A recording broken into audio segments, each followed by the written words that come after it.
Bismillahirrahmanirrahim. Assalamualaikum warahmatullahi wabarakatuh. Alhamdulillah, puji syukur kita panjatkan kehadirat Allah Subhanahu wa taala. Pada pagi hari ini kita bertemu untuk berkuliah. Kita bisa dapat bertemu dalam perkuliahan ini, kuliah yang perdana untuk mata kuliah manajemen risiko. Walaupun pertemuan ini tidak dapat dilakukan secara off atau bertatap muka dalam kelas, mudah-mudahan pertemuan melalui online ini tidak mengurangi arti dari penyampaian materi pembelajaran yang akan Bapak sampaikan, dan insya Allah anak-anak akan lebih mandiri untuk belajar dalam memahami dengan pasti apa itu manajemen risiko. Sebagaimana biasa, pertemuan perkuliahan ini akan dilakukan selama 16 kali pertemuan yang terbagi dalam 12 kali pertemuan, 2 kali kuis, yaitu kuis 1 dan kuis 2, kemudian 2 kali ujian, yaitu UTS dan UAS. Bapak coba untuk menyampaikan kontrak perkuliahan manajemen risiko sebagaimana dimaksud. Adapun untuk panduan atau PowerPoint pertemuan pertama, anak-anak dapat dilihat pada classroom yang telah Bapak share ke grup kelas ini. Baiklah, Bapak sampaikan mengenai kontrak kuliah untuk mata kuliah manajemen risiko dengan kode mata kuliah MKK 553 dengan bobot SKS 3 SKS untuk tahun 2020-2021. Sebagai deskripsi mata kuliah keilmuan dan keterampilan manajemen risiko merupakan mata kuliah yang membekali pengetahuan dan keterampilan mahasiswa dengan mengedepankan penguasaan topik utamanya, yaitu prinsip-prinsip manajemen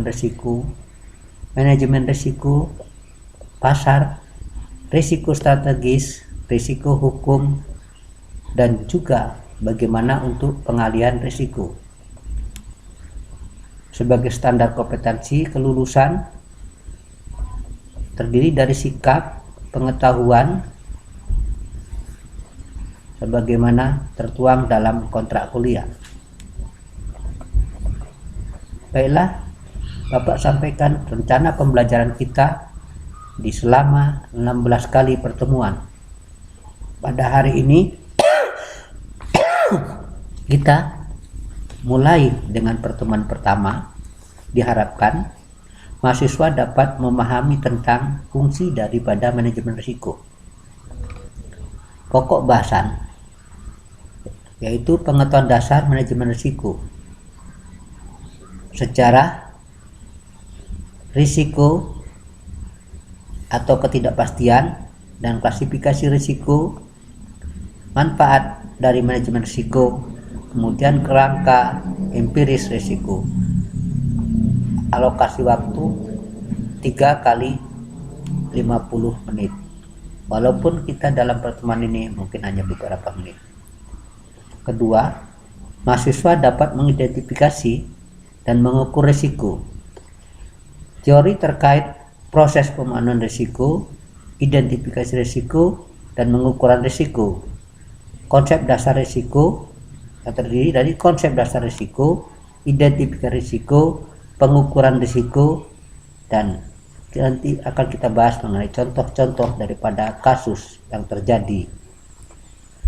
Ketiga, mahasiswa dapat mengetahui bagaimana organisasi dan komite manajemen risiko. Sedangkan pertemuan keempat yaitu merupakan evaluasi tahap pertama atau kuis pertama dengan bahan pertemuan 1, 2, dan 3 diharapkan kepada mahasiswa mampu untuk menyelesaikan ujian dengan hasil nilai minimal 60% minimal. Kemudian kita lanjutkan dengan pertemuan yang kelima. Mahasiswa kiranya dapat mengukur kemungkinan risiko yang akan terjadi dengan menggunakan metode statistik, ya. Jadi statistik manajemen risiko. Yang pertama aspek dasar statistik, pengukuran risiko, kemudian pergerakan faktor risiko, distribusi normal, dan value at risk. Sedangkan pertemuan ke-6, mahasiswa diharapkan dapat menguraikan dan menjelaskan tentang risiko strategis dan risiko operasional serta dapat memberikan contoh-contohnya. Risiko strategis dalam manajemen risiko operasional kita bagi menjadi pengertian risiko strategis, sumber risiko strategis, tujuan manajemen risiko strategis, dan kita bahas contoh-contoh dari risiko strategis. Pertemuan yang ketujuh kita akan membahas mengenai aspek manajemen risiko bisnis dan manajemen dari risiko hukum. Menyangkut pengertian manajemen risiko bisnis, sektor usaha dan risiko bisnis, contoh kasus risiko bisnis. Sedangkan untuk pertemuan yang ke-8 itu merupakan ujian tengah semester. Ujian tengah semester ini diharapkan mahasiswa mampu mengerjakan soal minimal 75% dengan benar. Kita lanjutkan, minggu berikutnya adalah untuk pertemuan yang ke-9. Diharapkan mahasiswa dapat memahami pengertian dari risiko pasar dan risiko kredit.